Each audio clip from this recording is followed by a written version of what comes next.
أنا نقازم من جديد قال جورو ده ناجو تو مجور جو تو بس شغله وجن قامنا مش عروت ده إنه جو تو بين citizen رأي وجن قام ده شغله وجن قال له ترى رام ده وج كجورو جو تو بس شغله وجن قام كان جو ده لو جو ده لو كافكا أمو من ده لار ده شان وده ترى رام ده نق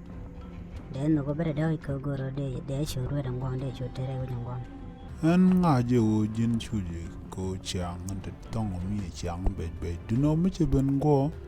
an o ruet ke ji de jago jin business citizen re wo jang go jin point du jin no de gadu de ran wo je me jin de jin i ga ran afrika ko tele me ku ye ke tuam ke ku ye connect ku je mo ready wala cha juru che bi jaga jaran wo jang go ku je mo jin wano to di lu jok ko mu dundulang tel mu gor de jere le ran wuje me mu gor ran wuje me je no to bi gor ko do la gor be je ci ko de yo de grten te de